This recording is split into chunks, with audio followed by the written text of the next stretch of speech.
एक तरफ मेल मुलाकातों की बातें की जा रही हैं और दूसरी तरफ युद्ध और तेज हो चला है। वैसे भी जब से अलास्का में ट्रंप और पुतिन की मुलाकात हुई, रूस और यूक्रेन में युद्ध और खतरनाक हो गया है। अब दोनों ही देश रिहायशी इलाकों पर हमले कर रहे हैं। ताज़ा हमलों में रूस ने 100 से अधिक ड्रोन अटैक किए हैं। रूस का यह हमला न्यूक्लियर प्लांट पर किए गए यूक्रेन के हमले का बदला लेने के लिए किया गया।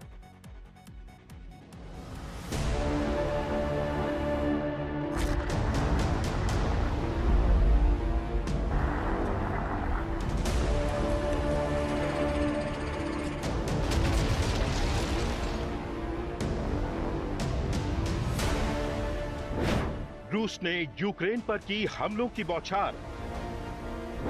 यूक्रेन पर 104 ड्रोन से किया पलटवार। ड्रोन से एक के बाद एक मिसाइल बरस रही है। चुन चुन के यूक्रेन के ठिकानों को बर्बाद कर रहा है रूस। एक ही रात में 100 से ज्यादा ड्रोन से बम बरसाकर रूस ने न्यूक्लियर प्लांट पर हुए हमले का बदला लेने की कोशिश की। इन ताजा तस्वीरों को जारी करने के साथ साथ रूसी सेना ने दावा किया है कि ड्रोन के जरिए बम बरसाकर उसने यूक्रेन के कई इलाकों को तबाह कर दिया। इन इलाकों में यूक्रेनी सैनिकों को इकट्ठा करने, हथियारों को जमा करने और ड्रोन लॉन्च करने का काम होता था। रूस के इस हमले से यूक्रेन को काफी नुकसान उठाना पड़ा है। इतना ही नहीं, इन हमलों के बाद रूस ने यूक्रेन के दनीप्रोपेट्रोव्स्क रीजन के एक हिस्से पर भी कब्जा करने का दावा किया है। अब आपको दिखाते हैं सुमी की तबाही। यूक्रेन के सुमी इलाके की ये तस्वीरें भी दिल दहला देने वाली हैं। कुछ ही घंटों की बमबारी में रूस ने इस जगह का नामो निशान मिटाने की कोशिश की। घर जल रहे हैं, दुकानें जल रही हैं, स्कूल जल रहे हैं और देखते ही देखते सब कुछ खाक हो रहा है। चुप यूक्रेन भी नहीं बैठा है। उसका दावा है कि उसने रूस के कई सैन्य उपकरणों को तबाह कर दिया है। रूस ने जो 104 ड्रोन अटैक किए थे, उनमें से 76 हमलों को उसने नाकाम कर दिया है। ये हमले यूक्रेन के उत्तरी और पूर्वी हिस्सों में किए गए थे। दरअसल न्यूक्लियर प्लांट और ऑयल रिफाइनरी पर किए गए यूक्रेनी हमलों से रूस तिलमिलाया हुआ है। हमले के 5 दिन बाद भी ये ऑयल रिफाइनरी धधक रही है और इस हमले ने रूस को खासा नुकसान पहुंचाया है। इससे न सिर्फ रूस के तेल निर्यात को धक्का लगा है, बल्कि उसके एयर डिफेंस सिस्टम को भेजने में भी यूक्रेन ने कामयाबी हासिल की है।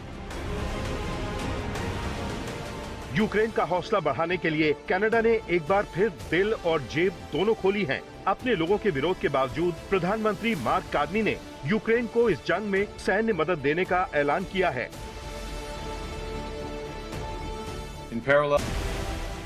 वैसे मिसाइल हमलों के बीच दोनों देशों के बीच बातचीत के रास्ते अभी बंद नहीं हुए हैं। नॉर्वे के प्रधानमंत्री से मुलाकात के बाद यूक्रेन के राष्ट्रपति जेलेंस्की ने कहा कि इस हफ्ते के आखिर में यूक्रेन और अमेरिका की टीमें आपस में मिलेंगी ताकि रूस और यूक्रेन के बीच जंग खत्म करने की बातचीत करने की संभावनाएं तलाशी जा सकें। यूक्रेन लगातार ये मुद्दा उठाता आया है कि उसे सुरक्षा की गारंटी मिले और साथ में नाटो की सदस्यता। रूस नाटो की सदस्यता के मुद्दे पर साफ कह चुका है कि उसे ये कतई मंजूर नहीं है। उसके विदेश मंत्री सुरक्षा गारंटी को लेकर भी साफ साफ कह चुके हैं कि उन्हें ये गारंटी तभी मंजूर होगी जब इसे कुछ ताकतवर देश मिलकर दें।